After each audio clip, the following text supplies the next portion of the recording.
Assalamualaikum warahmatullahi wabarakatuh. Perkenalkan, nama saya Fajar Nur Cahyo, NIM 2023 0501 0842. Di sini saya akan menjelaskan materi tentang pembentukan tanah dalam ilmu geoteknik. Materi ini diambil pada buku POG pada chapter 2. Materi ini mencangkup tujuan, metode, hasil, serta manfaat praktis atau lapangan. Baik, yang pertama ialah tujuan. 1. Mengetahui distribusi ukuran partikel tanah untuk memahami komposisi tanah. Kedua, mendapatkan gambaran yang jelas tentang plastisitas, kohesi, dan friksi tanah dari distribusi ukuran partikel. Ketiga, teoritis dan praktis pembentukan pada tanah. Selanjutnya, metode penelitian. Dalam metode penelitian mencangkup pada 3 hal.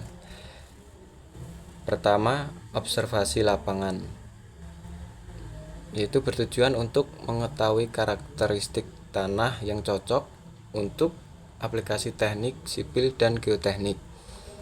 Kedua, analisis laboratorium, yaitu pengujian yang bersifat fisik dan kimia pada tanah. Yang ketiga, studi literatur, yaitu memahami hubungan antara distribusi ukuran partikel dan stabilitas tanah dan kemampuannya mendukung beban.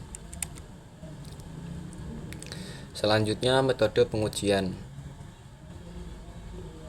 Dalam metode pengujian ini terdapat 3 hal. Yang pertama, analisis.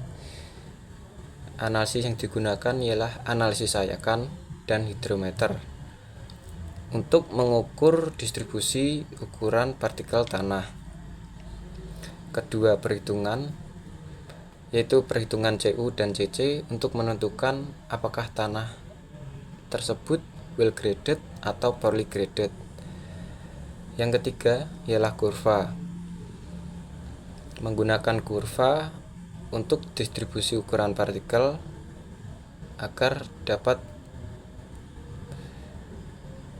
didapatkan memvisualisasikan sifat tanah tersebut. Selanjutnya, hasil penelitian. Dari hasil penelitian bisa didapatkan memahami distribusi ukuran partikel tanah dalam sampel untuk penilaian sifat fisik tanah. Yang kedua, mengetahui apakah tanah tersebut well graded atau poorly graded. Ketiga, menentukan apakah tanah memiliki daya dukung yang baik untuk digunakan dalam konstruksi. Yang keempat, mendapatkan gambaran yang jelas tentang plastisitas, kohesi, dan friksi tanah dari distribusi ukuran partikel. Yang terakhir, memberikan panduan dalam memilih material tanah untuk berbagai proyek konstruksi dan mitigasi bencana. Selanjutnya, manfaat teoritis. Dalam manfaat teoritis ini didapat pencapaian ialah meningkatkan pemahaman tentang sifat fisik tanah dan klasifikasinya dalam rekayasa geoteknik. Yang kedua, menambah wawasan tentang bagaimana tanah berperilaku di bawah tekanan dan perubahan kelembapan.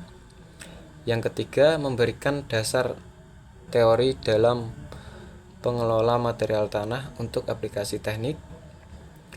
Yang terakhir, memberikan pengertian lebih dalam mengenal interaksi antar partikel tanah dan perilakunya.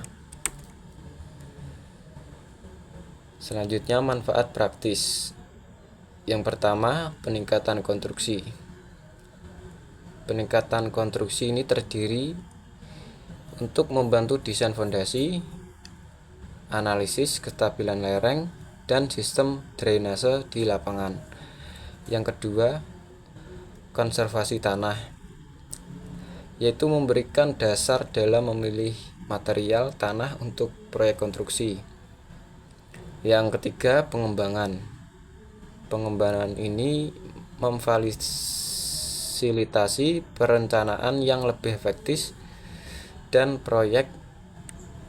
dalam proyek rekayasa sipil.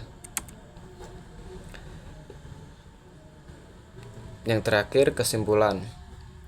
Materi ini menjelaskan pembentukan tanah dan distribusi melalui analisis partikel tanah. Tujuan dan manfaatnya mencakup pemahaman teoritis hingga penerapan praktis dalam konstruksi dan mitigasi bencana. Hasil dari analisis ini sangat berguna dalam desain geoteknik dan pengelola material tanah. Baik, sekian dari penjelasan pada materi PPT ini. Kurang lebihnya saya minta maaf. Wassalamualaikum warahmatullahi wabarakatuh.